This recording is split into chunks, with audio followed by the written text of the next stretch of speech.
Hey everyone, and welcome to Almost Cancelled. I'm Peter, that is Connor, and this is our weekly TV news show where we discuss pilots, renewals, cancellations, series orders, and a host of other things in between. That is the gist of what we do, and this is the third one in a row, so this is officially weekly again. I don't think anyone can dispute. No, I tried. It's weekly for now, and we'll see how it goes. But yeah. First, the big thing this week, which there isn't really a big thing. I would say this was a big thing if it was the first we'd heard about it, but it's really just the official order of something that was already talked about, and that's Amazon officially ordering Paper Girls to series, which we already knew they were developing, but it's kind of the biggest thing just in terms of name value and like individual, hey, this is a big deal, at least in our circles. I mean, I know you don't care about Brian K. Vaughan's comics, but I do, so... Yeah.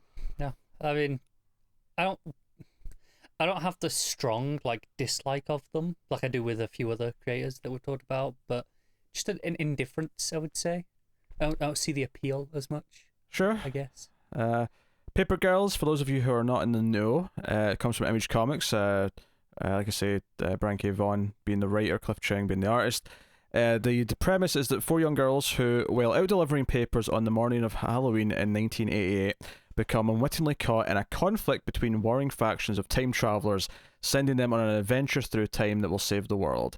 As they travel between our present, the past, and the future, they encounter future versions of themselves, and now must choose to embrace or reject their fate. I've read the first trade, at least, of this, maybe even the first two trades, now I'm thinking about it, but I enjoyed what I read.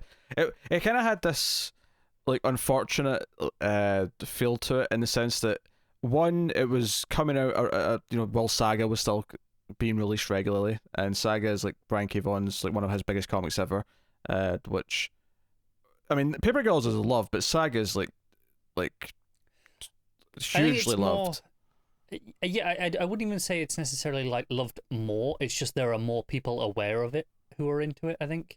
Sure, it's definitely the bigger property of the two. It's definitely bigger, yeah.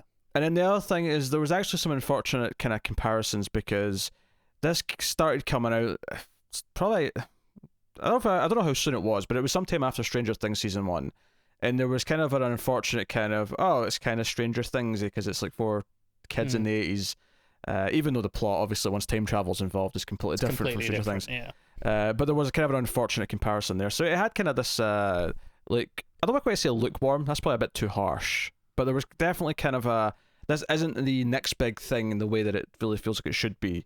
Coming from who it's coming from, and in the time period it was coming out. This is where Image were putting out big new creator-owned books every other week, and they were all being, Image in 2020 is not the same as Image in 2016 or whatever this was. So yeah. No, that's fair to say. Image, 5 years ago even was a huge beast, whereas now it's okay, it's chugging along. Yeah. And maybe when Saga comes back, which is supposed to at some point, they'll be back on top of the world again. I mean, they're re-releasing all The Walking Dead in colour. Maybe that'll do it. Maybe that'll do it. That's a Kirkman specific thing, though. I think just to help comic stores, by the sounds of it. That's fair, but it is going through Image though, so it is. I just meant it's not getting collections, so you won't be able to buy it in bookshops afterwards. It's just going to be single issues. Yeah, we'll see how long that lasts. Well, yeah, okay, for the foreseeable future. Yeah, we'll see. I don't believe it for a second, but we'll see. Yeah. So yeah, that's Paper Girls coming to Amazon. Honestly, it's perfect for a TV show. From what I read of it, it's a perfect. I mean, the book had 6 trades, about 36 issues all in. It makes it perfect for a 4 or 5 season, 10 episodes a season show. It's you just gotta hope that when they're marketing it, they do enough to differentiate from Stranger Things. They just have to lean heavily on time travel. Lean heavily, because it's not that long because I only read there's the first chunk of it, and even I got to the point where they were in present day meeting the middle-aged versions of themselves. If you just lean on that and the marketing, that's completely different from Stranger Things right away. Oh, it is. It's just there's a concern that they'll do the same thing of hey, look, we've got a Stranger Things. Yeah. And it's no, they really need to not do that. Yeah. Although it wouldn't surprise me if internally part of the reason why they want this to be a thing is because, hey, this could be our Stranger Things. Internally, that's fine, but you've got to market it to be its own thing. Absolutely. So That is Paper Girls coming to Amazon. And speaking of Amazon, leading us right into the other, the renewals and stuff like that. The Boys, which is coming, relatively soon, early September. Season 3 has been announced. They've renewed it because they're doing the Comic-Con at home right now. Obviously, there's no actual Comic-Cons this year. Yeah, but Amazon are very heavily involved in that this year. Yeah, so they're doing a lot of stuff online, panels from home, that kind of thing. Basically, a bunch of Zoom and Skype calls. But they did announce season 3 of The Boys has got renewal, which is cool. It's nice. Amazon are quite good at doing this with some other shows where we tend to go into their show knowing that the next season is already happening, so we don't have this worry of, is this the last one and we're going to have an unsatisfying ending? Yeah, I know Kripke, the showrunner, was like, look, this renewal is great. Just don't expect it next year, maybe. Because he's like, I have no idea when we're going to be allowed to shoot this. Who knows? It could be a while yet. Oh, sure, yeah. Yeah, he's not saying that be afraid that season 3 is the last season. He's just saying, who knows when we'll actually get around to it. He's saying happen. He's saying that there won't be announcements this time next year. That's all he's saying. Yeah, pretty much. Being like, it's going to happen. It's just this might be a couple of years down the line, as opposed to just a year like it was between the first. Yeah, but that goes for everything right now. It does. Yeah. That is not specific to The Boys or anything at Amazon or anything anywhere right now. No. So yeah, season 3 of The Boys, cool stuff. Looking forward to season 2. Speaking of renewals, Perry Mason got renewed at HBO for season 2, so it's definitely found its audience. It had a big premiere. The numbers were good. I would have sworn that was intended to be a limited series, but I guess not.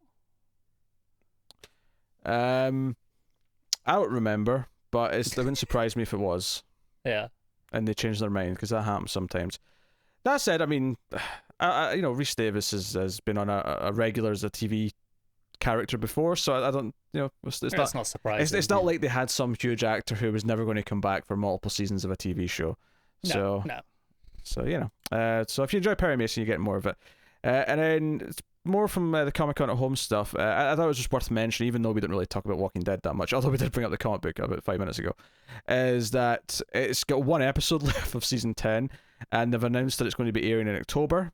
They've been able to do their post-production work on it that they had to shut down during when they had to delay the final episode. So, because normally, this is something that the article here points out on Deadline, is that typically it's been a yearly tradition at Comic-Con, The Walking Dead announced a premiere date for the next season, which usually starts in October. This year it's just, no, you're getting your final episode of the previous season this October. And we'll see you some other time for season 11. For fans of that show, if they're still out there, good for them, I guess. They're finally getting an episode off the season. They were announcing small casting things for season 11, so clearly, I mean, they're still gearing up to do something. It's just a case season 11, Jesus. When snuck up. I know. Yeah, I was 21 when Walking Dead started, the TV show.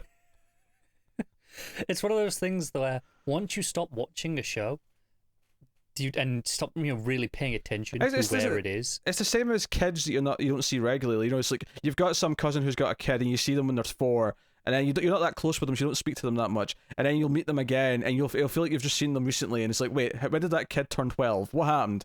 Yeah. What happened to those 8 years? That's exactly what it's like, because there are so many shows that this happens to me with, where once I'm not paying attention to it because I'm not watching it, it completely leaves my mind, and I'm like, it's gone.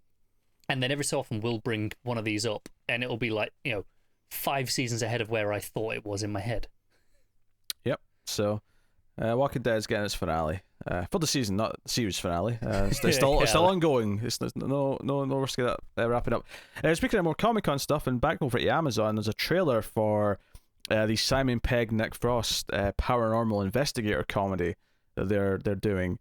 So, and obviously, we both grew up in the Shaun of the Dead, Hot Fuzz kind of era, and it's kind of this notable thing where I remember when Paul came out, and Paul was the alien comedy where there was these two with the alien voiced by Seth Rogen, and it was kind of this weird thing. It's like, okay, we've got these two back together, but notably the one thing that's missing here is Edgar Wright isn't there to co-write and direct. And I remember watching Paul and being like, this is okay, but it's not. It's not one of those. It's not a bad movie, is it? It's fine. It's still. I mean, if you put it on for me right now, I'd be like, yeah, sure, why not? I wouldn't hate my life for an hour and a half or however long it is. But it does. It does. So it fills me with this kind of like, okay, you've got to kind of, even though you've got these two in here, it still kind of has to prove itself. And the trailer is fine. I don't think there's anything wrong with the trailer, but it's kind of this thing where I have no idea how I'll feel about this until I've actually watched an episode. I don't know if the jokes are going to work for me. I don't know if it's going to have that feel to it, that lovable feel between those two. Yeah. Because both of them are fantastic comedic actors. So given the right material, they can pull off some great stuff. It's just whether or not the writing is there. I don't know how involved they are in the writing on this show, or because they tend to be better, when they're involved in the writing. So we'll have to wait and see. Yeah, no idea, but yeah, it's called Truth Seekers. I don't know if I said that earlier, but that's what it is. Yeah, Truth Seekers.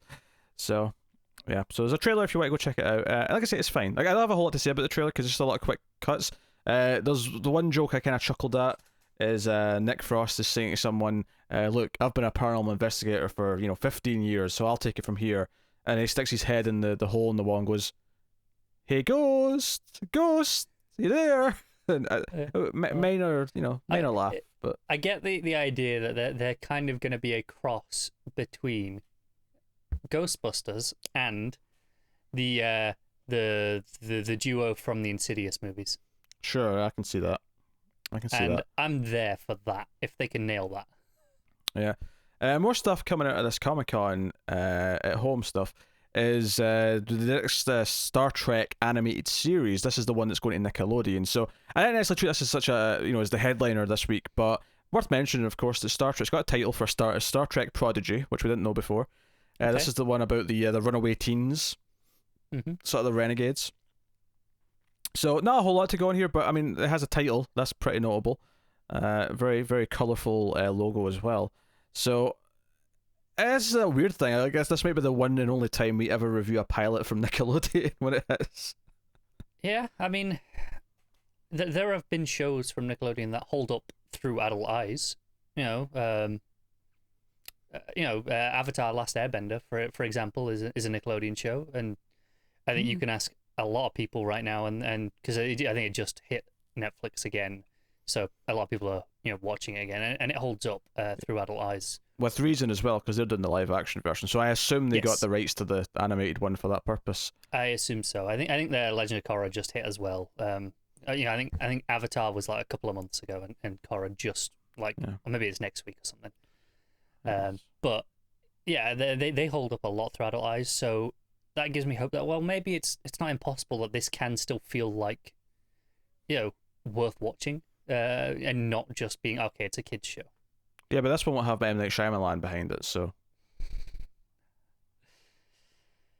not taking the bait. No. Okay. No. That's Star Trek. Someone Prodigy. roll the that's bait gif from Mad Max, please. Next up, this is something that was expected, to be honest. I didn't even realise it wasn't, but this was news this week, so I'm going to say it, is that they've confirmed this week that Brad Dourif is going to be voicing Chucky in the Chucky TV show on Sci-Fi. Yeah, I thought we knew this like 2 years ago. Well, I think we assumed because it was always meant to be in the continuity of the movie, so that naturally just meant, they're going to have Brad Dourif as Chucky then. Right, apparently, because this is the one that's the original creator, right? Yeah, it's Don Mancini. Yeah. So clearly this was just an assumption on anyone, because of what the premise of this show was, that this was going to, and like given the relationship that he probably has with the creator, that he keeps coming back for all these movies even after 20-30 years, he's probably game to do it and get the paycheck. But it's a steady gig. But this was news this week. I guess maybe there was some doubt just because they had Mark Hamill in the movies. Like, do you know what it probably was? I bet there was at least one journalist who sent a message, "Hey, is there a chance Mark Hamill's coming back for the TV show?" And this was maybe just to set the record clear and just make it a thing for everyone else. Quite possibly, because I don't think anyone ever actually doubted that this was the case. No, I was surprised when I saw this, not because it's happening, but because, wait, why is this an announcement? This was always the assumption, is that he was coming to voice Chucky, because he's the voice of Chucky. The announcement would have been if it wasn't him. Yeah, and I surprisingly didn't dislike the new movie, but it certainly wasn't the continuation of the traditional Chucky. And if you're going to continue that continuity, it has to be Brad Dourif. He is Chucky. There's no substitute. Yeah, I mean, I'm sure there is room for alternate takes, right? Like that new version. Sure. But like I say, if you're gonna do this is the original Chucky timeline universe, however you want to phrase it, And the just last makes movie sense to keep it the same. yeah, the last movie did set up for it as well. It gave us a status quo, which I assume the show is going to be dealing with. So Yeah, I remember you saying. it's all one big Chucky cinematic universe. And honestly, those movies, the last couple of movies they did were pretty solid. In fact, the last one was particularly good. So I feel like, shockingly, the quality of the Chucky series, like, if you'd asked me like after the fifth one, because the fifth one was by far the worst, right? Seed of Chucky, I hated Seed of Chucky. If you'd asked me then, what's your opinion on the Chucky series? I'm like, well, the first one's solid, the second one's really good and fun, third one's kind of weak, Bride has its moments, but it's very 90s, and then 5 is just a train wreck. But then they brought it back for Curse, and that was like, not perfect, there was definitely faults in it, but it was like, try to take it seriously again, it was really solid. And then the most recent one was so fun and inventive and try to take it forward and do different things with it, but embracing the continuity of everything that came before and bringing actors from like the first 2 movies back that we hadn't seen since those movies. It was like, there's actually a weird level of respect, and maybe it's because you've got this one creator who's been behind the whole thing, who's actually made the mistakes. I mean, he still wrote the bad ones. You know, he's still responsible for those in at least some capacity. But yeah, but he's learned clearly. Yeah, so no, it's good stuff. So that is the Chucky TV show, which we still don't really have a title, unless they just call it Chucky, which they might. I wouldn't put it past them. It might just be called, which would work. It'd be fine because it's a TV show. You can just call it Chucky if you want. They should call it I don't know, series of Chucky or something like that though, just to go with the title into the movies, because they've all been something of Chucky, right? So true. Call it series of Chucky. Great. That's the plan. All right. Moving on. So this one's kind of a sad story, not because of the show itself. I mean, I'm sure we talked about this at some point when it was announced. But there's a Turkish original, a Netflix Turkish original called If Only, which has been cancelled this week, and the reason being is that there was basically they were refused filming permits in Turkey because there's a gay character in the show and in the script, and Netflix made the bold call to, instead of like buckling to their demands, to just say, okay, fine, we're not doing it then, we're not going to shoot there, we're just not going to have the show. It's not a perfect solution because then the show just doesn't exist now, but I mean, I get where they're coming from though, because if they'd buckled and this had come out, yeah, that this was the case, they'd never hear the end of it.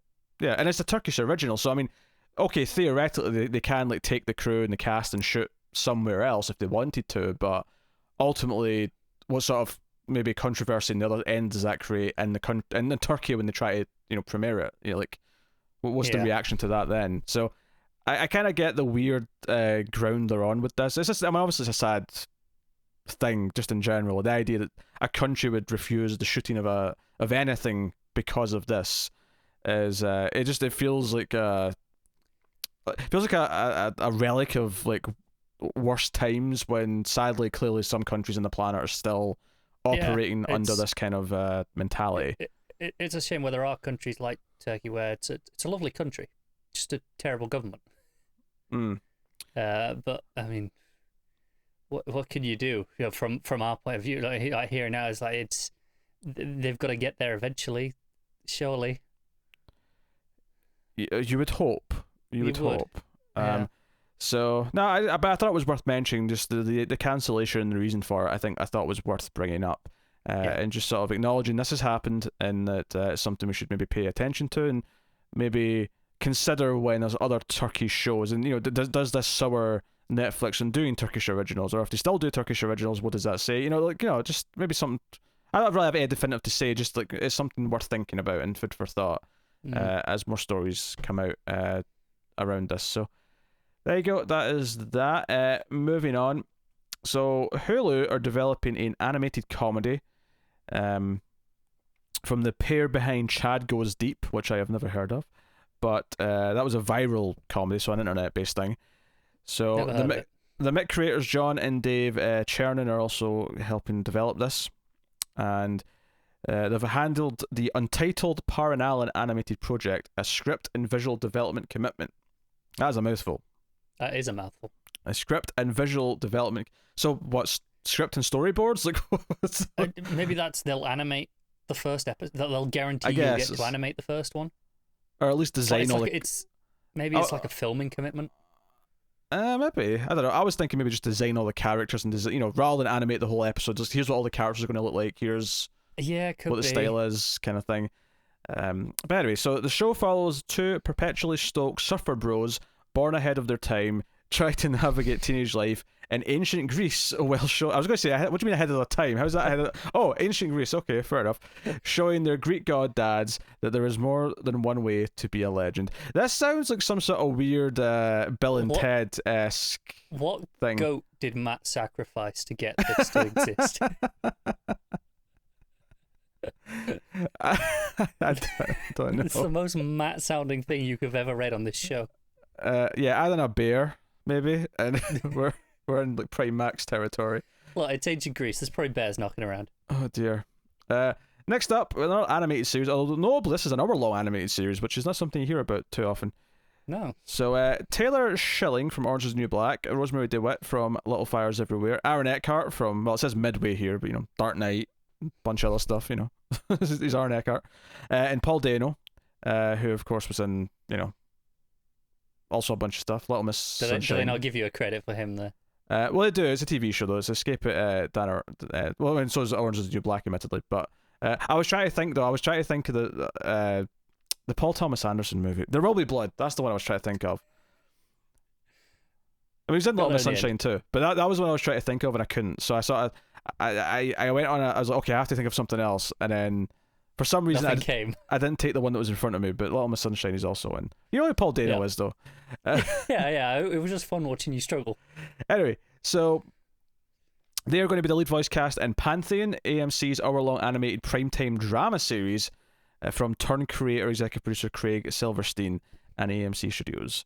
It got a 2-season order in March, and it is based on short stories of Ken Liu about uploaded intelligence or human consciousness uploaded to the cloud. I feel like we've spoken about this, but I don't remember it being animated. Yeah. So yeah, the visual style is described as having a fresh take on graphic realism done in a traditional 2D way using modern tools. So technobabble. A distinct style is what they're saying here. The first season of Pantheon focuses on Maddie, a bullied teen who receives mysterious help from someone online. The stranger soon is revealed to be her secretly deceased father, David, whose consciousness has been uploaded to the cloud following an experimental destructive brain scan. David is the first of a new kind of being, an uploaded intelligence, or UI. That won't get confusing. It's not like UI is used for something else already. But he will not be the last, as a global conspiracy unfolds that threatens to trigger a new kind of world war. So interestingly, this is an anthology that is seasonal. This is going to be a season-long plot, clearly from that description. So very intrigued. Okay, I'm interested. Yeah. I very intrigued to see what the style is that they're hyping up so much. I mean, they're going for the prime time, hour-long drama slot with an animated series. That's unique in and of itself. So I'll be very bold, curious to see how that pays out. So, no, very good. But yeah, so that's AMC that are doing that. Yeah. So next up, comedy in the works of Fox called Foxy. Real inventive there. I'm not sure if that's why Fox picked it up, because they thought, we can do some marketing with this. Get Foxy on Fox. We can literally just put a Y at the end of our logo and call it a day. So, a single camera comedy from writer-producers Jennifer Crittenden and Gabrielle Allen, who worked on Veep and Divorce. I assume that's both of them, since it's just after both their names. So, Elizabeth Banks and Max Handelman's Brownstone Productions and Warner Brothers are producing. So, written by that pair, Foxy is a comedy about two single women living together in Southern California in the swinging 70s. Isn't it the swinging 60s? Is that another phrase? That sounds like it could be. I thought it was the swinging 60s and then the 70s were I don't know. The shitter ones. I don't know. But for some reason, it's swinging I associate with 60s, not 70s, but whatever. I do as well, but maybe that's an intentional subversion. That they're treating it as for them, it was the 70s. Or I don't know. maybe this is a cultural thing. Maybe in the US the 70s were swinging and the 60s were something else. Who knows? I don't know. Diane, a newly divorced mum of two daughters, who is yes, Diane. I was just making sure that's the start of a sentence before I get confused. Diane, a newly divorced mum of two daughters, who is realizing that she was fed a lot of bullshit about happily ever afters, and Melanie, a promiscuous free spirit and enthusiastic early adopter of the birth control pill. So yeah, Right, so it's a roommate comedy basically. Yeah. To sum it up. Those can be good. I'll have to wait and see. Yeah, I don't like to go on really. To really separate it and say this is why it should be exciting or whatever, but especially since I don't really know those creators that well, so Yeah. HBO's working on a comedy. They've given a series order to Somebody Somewhere, a comedy starring and executive produced by Patty Cakes. Sorry, produced by Patty Cakes star Bridget Everett. That's an important distinction. I was going to say, what? Who's that? Yeah, because you know who Bridget Everett is anyway. No, I don't, but it felt like a name that I should know. Yeah, Patty Cakes. Especially since the S in Cakes is a dollar sign. I thought she was some like hip person who changed their name to something funky like a rapper. Like, I'm Patty Cakes. It's possible. So, Somebody Somewhere is inspired by the life of comedian and singer Everett, the star, and it is set in her native Kansas. Sam, played by Everett, is a true Kansan. Is that what people from Kansas calls themselves? A Kansan? They don't even at least go like Kansanian. Sounds better. Or Kanzonian? I don't know, whatever. But Kansan? Alright. A true Kansan on the surface, but beneath it all struggles to find... Or sorry... Beneath it all struggles to fit in the hometown mold. As she grapples with loss and acceptance, singing is Sam's saving grace and leads her on a journey to discover herself and a community full of outsiders that don't fit in but don't give up. Somebody Somewhere shows finding your people and finding your voice is possible. Anywhere. Somewhere. You must become someone else. Something else. I feel like it should have been anywhere, anytime at the end there, but whatever. Sure. Oh, I have no strong opinions. I mean, it sounds like that's a very waffly description, if I'm honest. That doesn't really tell me that much about what the show is, for the amount of words that were there. Yeah, as a person in her hometown, she feels out of place and has some wacky friends. That's ultimately what it sort of boiled down to. But there you go. That is but it's a HBO comedy though, so I imagine it's maybe you can imagine the different tone that it'll have versus the other comedies we've been talking about where they've been on networks. True. Very different. So there you go. Alright, before we move into the dramas though here, I'll take our time to thank our Patreon producers for the month. So thank you to Alison M. Fordyce, Tyler Hess, Cindy Palacios, David Shaw, Board Now, and Zammer Jammer. Thank you to you all. They are $20 or above patrons, which makes them producers, and you can do the same. But you can, of course, support us for as much less than that. You can support us for as little as $1 per month over in patreon.com/MailFuzzTV and get some bonuses for your trouble. You get early access to some stuff at the $5 tier. You get bonus episodes of some of the shows at the $1 tier. So go and have a look and see if you're interested, and keep all the content coming. But yes, we'll move on to the dramas here. So first up, Apple's given a series order to Shining Girls, a metaphysical thriller based on Lauren Buke's 2013 best-selling The Shining Girls, starring and executive produced by Elizabeth Moss, which is clearly the reason why this is interesting, is that Elizabeth Moss tends to be very good in things, and projects with her in them tend to get a bit of cred these days.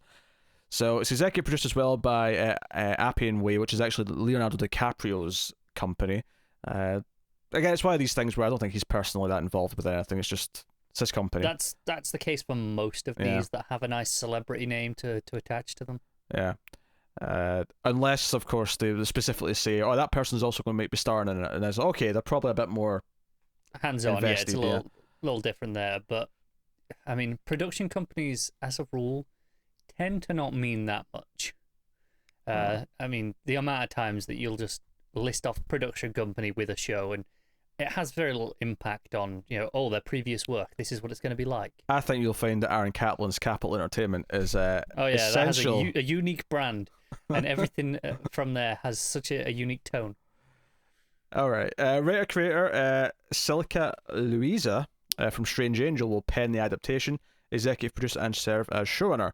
The Shining Girls book centers on a Depression-era drifter who must murder the Shining Girls, that's in quotations, in order to continue his travels. Moss will star as Chicago reporter who survived the brutal assault only to find her reality shifting as she hunts down her attacker.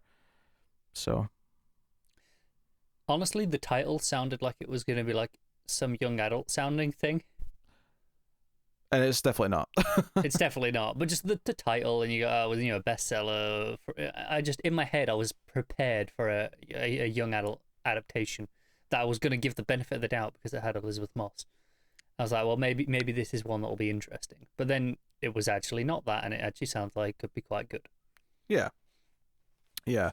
So, yeah, the Shining Girls, it sounds like some serial killer / rapist is like delusional and refers to his victims as shiny. Like maybe like he in his head he sees people glowing, and that's why he refers to them. Knows. Yeah. Has to be that one. Or it's maybe more is he has to, in his head at least, he has to kill them because the Shining is annoying or something. He's got to get rid of it. The Shining is annoying. That sounds like a really bad sequel to The Shining now, actually. The Shining. We already have one of those. Yeah, why isn't it the two little girls from The Shining? Why is this is what this should be about? The Shining Girls. Yeah, those two little twerps. Can you imagine if that was the name of that show? Come play with us, Danny. Come play with us. Next time in The Shining Girls. Let me reload this tab. Sometimes when I load all the tabs, I get a couple of errors saying too many requests. I have to do a refresh when I get there. So next up, 1010 Films from London and Amsterdam-based Lee Buxua Films, if I'm saying that right, I'm probably not, have acquired exclusive life rights to the story of Fritz Veerman, a whistleblower who claims to have been scapegoated and silenced for reporting one of the biggest thefts in nuclear secrets history. So, yeah, in an interview with the Financial Times magazine this weekend, Veerman will tell his story of how he worked for a British, German, Dutch uranium enrichment program in the 1970s and was a colleague and friend of nuclear spy Dr. A.Q. Khan, a man in the CIA called as dangerous as Osama bin Laden. When Veerman discovered that Khan was a spy, he repeatedly reported Khan to the authorities but was ignored. This allowed Khan to escape with nuclear blueprints and Centrifuge plans stolen from the Amsterdam workplace. Khan went on to help and build Pakistan's nuclear bomb with stolen data and then sold the technology and know-how to North Korea and Iran. Veerman was fired, scapegoated, and for decades harassed by security agencies to keep silent. So, sounds like this is just coming out, all this stuff, so this might be an interesting story. It sounds like an interesting story, but probably a very dry TV show. Very potentially, yes. Which, I mean, isn't to say that it'll necessarily be bad, but tends not to be the style of TV show I enjoy that much. Yes. Is it wrong that I read the name Dr. A.Q. Khan and just imagine him going, Khan, as he realizes that he's a spy? A little bit. Yeah, a little bit. So, yeah, it sounds like a really important part of recent history that is probably a very boring thing to watch play out unless they really jazz it up. So, yeah, I'd be very interested in reading a book on it because I'm in that mindset, but it's not what I watch TV for, if that makes sense. Yeah. So, there you go. That is that. Next up, Taraji P. Henson is developing an Empire spin-off. Her character on there, Cookie, is quite popular, I hear. I've never seen the show. But she's got a first look deal with Fox. And, of course, Danny Strong's one of the producers on Empire. You may know him from the hit television show Buffy the Vampire Slayer. You're reaching for it this week. So easy. It does mention him. It does mention him here, though. I wouldn't have known that off the top of my head. It says his name there. So... Still reaching just to put that connection in. So yeah, not a lot to say here. It's just, we're developing a possible spin-off. I think neither of us have ever watched any of it. Nope. So we've got very little opinion on this that we can, there's very little insight we can add. Yes. So there you go. That's it. That's the whole thing. Cool. Moving on. Nina Dobrev, who I think is mostly popular for the Vampire Diaries, I want to say. Yes, that sounds familiar. Yeah, I know her from the Final Girls, but yes, I think that's the show that made her kind of She in famous. that? Oh I yeah, can't she's in remember. that. And Made Up Stories have acquired the rights to Greer McAllister's novel Woman 99 to to go along with 99 Red Balloons. No, I okay. don't know. What happened to the first 98? Uh, Something about 99 problems and the woman ain't one. I don't know. We're stretching here I tonight, don't. aren't we? Look, I'm just trying to think of things with 99 in the title and cracking a joke. None of it's going very well. All right. What happened to the 98? They were on a wall and one get taken down and passed around, and then there was 99 on the wall. Okay, I'm this.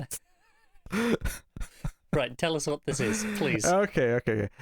So we're going to develop a TV series starring the Vampire Diaries alum. Oh, actually tells me there. Beautiful. So she's also going to executive produce. And yeah, so historical thriller Woman 99 follows a young woman whose quest to free her sister from an infamous insane asylum risks her sanity, her safety, and her life. Sourcebooks Landmark published the novel in March 2019. Do you know, that sounds a lot more interesting than I thought it was going to. When you said, "Oh, it's historical," I kind of lowered my expectations. But then, okay, Insane Asylum is interesting, and then the idea that it's her potentially losing her sanity as well. Where this head, like lands, what network this ends up on is going to really dictate my interest, at least before we get like trailers and stuff. But it's got potential from this point. Yeah, it's not a terrible premise by any means. So yeah, there you go. So that is Woman 99. Move on. They said young woman, which is a bit of whiplash. I'm like, it's called Woman 99. I was expecting an oldie. I was expecting someone who could barely walk. Young woman. What? Then call it Woman 25 then. Don't call it Woman 99. Alright, I'll move it on. Thank you. Okay, next up. In a competitive situation, reads Deadline here, Alcon Television Group has acquired the rights to Diego Gutierrez's From Dusk Till Dawn, the series Without a Trace, that's what he's worked on, a Mexican wrestling drama called Luchador. This actually sounds insane. I didn't read all the stories off the head, but I kind of scammed this one because I was just curious. Holy shit. Luchador is a character-driven action drama about a fictional lucha libre-inspired city run by colorful gangs of Mexican wrestlers at the brink of tyranny, and the unlikely young wrestler who becomes a champion and savior both inside and outside the ring. Okay, I only have one question here. How many goats did Matt sacrifice? Because, again, something's going on this week. It's one thing, obviously, you have Glow, you have other shows that, where wrestling, or people in the wrestling industry are the central characters or whatever. No, this is a fictionalized city where everyone's like a lucha, Libra wrestler. And it sounds like a cartoon. It sounds like an old cartoon where everyone's color-coded. It does. It sounds like it wants to be like a Yakuza show almost. Yeah. With the different gangs. But they're all lucha Libra gangs. Yeah. They all got masks on. This is potentially Do they all amazing. have themes for their masks? Oh, I hope so. Like each gang has its own theme. But it sounds like there is a ring as well, so it sounds like maybe they settled a dispute. So it's like a wrestlers, whenever they have, they're going to have a gang fight, it's like, no, they take it to the ring. I have no idea what to think about this. This is madness. I love it. So it's called Luchador, was the title, just in case anyone missed that. Hold on a second. I need to read this paragraph down here, because I've noticed there's a title in this paragraph here that I must speculate on.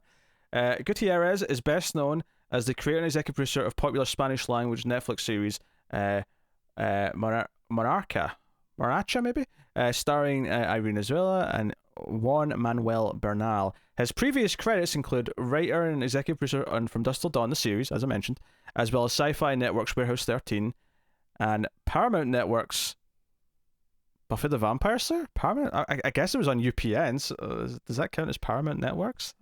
That's so weird. But yes, the head television show Buffy the Vampire Slayer was the point. But they are reaching to give you this week. What is going on? Why is the world conspiring against me? Well, I don't know why it's it. Maybe it's because they feel weird saying WBs because WB's not a thing anymore, and obviously it's not the CW's Buffy because it's not. It would never but on isn't CW. Like they're an upcoming Paramount Network thing? Oh yeah, maybe they're reverting to the new one. But I thought Is that a new one on Paramount? Nah, because it's like Fox that are doing it, because Fox own it. Yeah, I'm confused at this I don't know. I don't know. context. I don't know. You know what? I'm going to just Google, I'm going to copy and paste this exact phrase. What Paramount's Buffy and see Yeah. what comes up. And see what comes up, because I'm confused by the whole thing. Yeah, I am too, because that is such an odd way of phrasing it. Yeah, it's just because it was on UPN for its last 2 seasons. That was the United Paramount Network was what that stood for.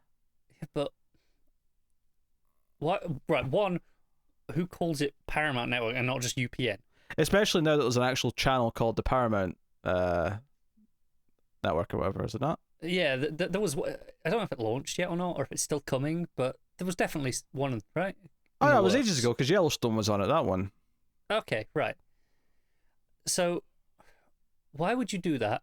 Why would you call it that for a start instead of just UPN? And two, why would you say, "Oh, yeah, UPN's Buffy"? I mean, not really. I mean, unless he only worked on it during those seasons, I guess. But man, this feels such a weird way of writing. I don't know. I saw the title of the show and I had to read why it was there. Yeah. That was that. All right, so a couple of network things to round off the show now. CW have put in development Revelations, which is a working title, which we didn't really need to know that, but sure. A 1-hour drama based on Stephen King's short story, The Revelations of Becca Paulson, from writer Maisie Culver, who worked on Last Man Standing, and Katie Lovejoy, who worked on Dead Inside. So, in Revelations, after accidentally shooting herself in the brain with a nail gun, that's a good start. As you do. That's a good first sentence. That gets me kind of intrigued. Pollyanna-ish Becca Paulson. What's Pollyanna? It says like I might know what that means, like Pollyanna-ish. Until you said "ish," I thought it was a name.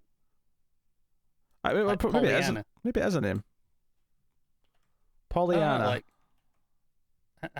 Oh, it's a movie. Oh, okay.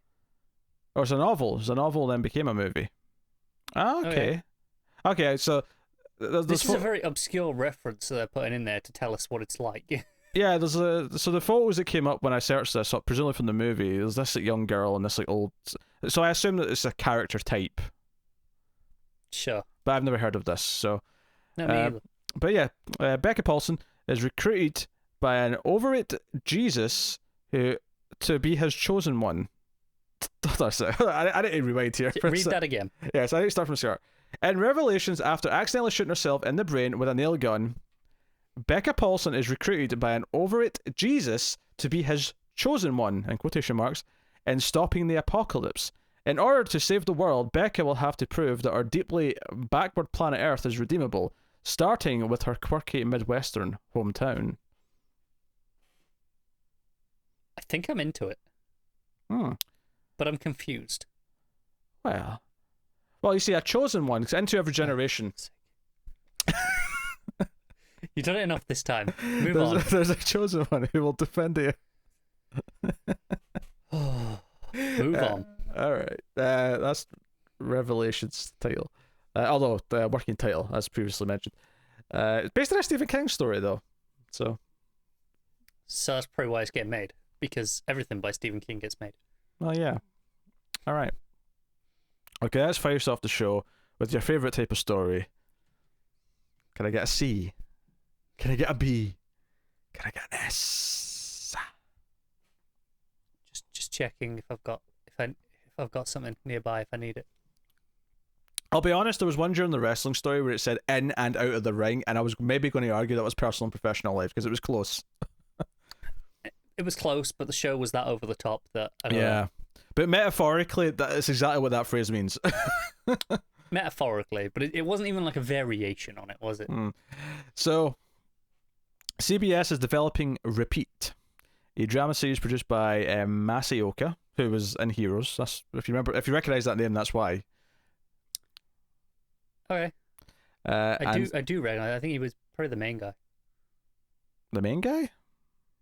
The main Japanese guy. Oh yeah, sure, but I'd have said the main guy was Peter Ventimiglia. No, but in context here. Yeah.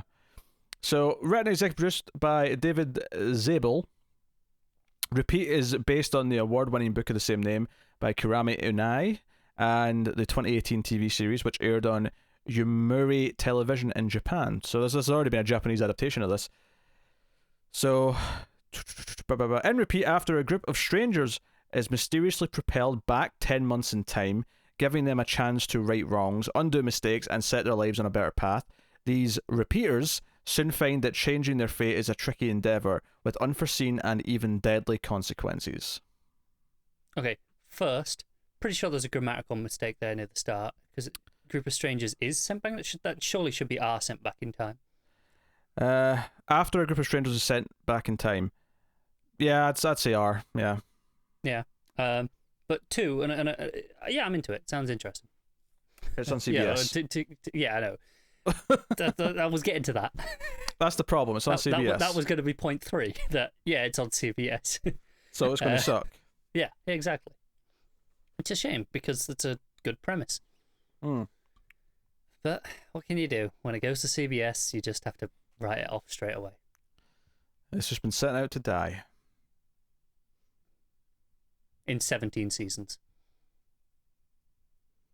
So please do like the video on YouTube. Liking is very important. It brings new eyes to the channel, and it's a nice, easy, cheap and free way to... I mean, cheap and free. I really need to see both of those, but they're both true, so I won't feel too bad about it. Cheap feels like you still have to pay something, whereas free is pretty more... it's a bit more explicit. Sure. Well, I tease them with cheap, and then I cinch it with free. See, cheap gets them interested, and then free's like, oh, it's even better than cheap. That's true. So you click the like button, and it's an easy way to support us. And of course, if you wanted to give us money, you can do that over at patreon.com/MailFuzzTV, as I mentioned earlier, and get some bonuses for your trouble. And of course, get us on Twitter at mailed_fuzz for channel updates.